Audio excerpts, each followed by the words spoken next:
Mielőtt tovább nyomnád ezt a videót, Bentel szeretne mutatni egy nem működő iPhone 12 Pro javítást, át is adom a szót neki. Köszönöm a szót, ez a telefon úgy érkezett be hozzám, hogy 1,8 A helyett csak 0,6 ampert vett fel töltőkábelon. Lássuk, mivel is van dolgunk.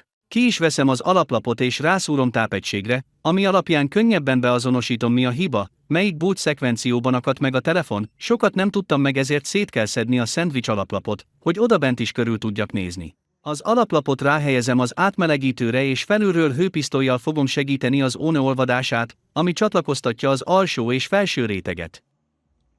Miután elválasztottam, diagnosztika előtt gyorsan megtakarítom a magas olvadáspontú ónetól mindkettő réteget. Megtisztítom izopropil alkohollal a csatlakozásokat és újra rászúrom tápegységre, hogy ezúttal mit fog mutatni. A telefon szépen bootol, tehát úgy tűnik, hogy a csatlakozással volt a probléma a két lap között.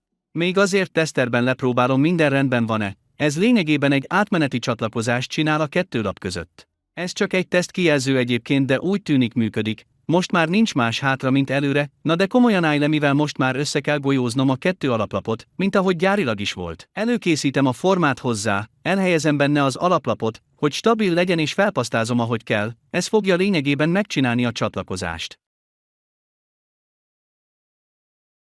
Miután megtöltöttem a formát óne alapú pasztával, letakarítom a felesleget és kezdem a melegítést. Amint az látható mikroszkóp alatt, a golyócskák szépen olvadnak rá a csatlakozásra. Összeforrasztás előtt a jobb csatlakozás érdekében fluxot használok, és még egyszer rámelegítek, hogy minden golyócska pozícióba kerüljön. Ezután visszahelyezem az átmelegítőmre, pontosan bepozícionálom és megvárom, míg összeforr a kettő lap.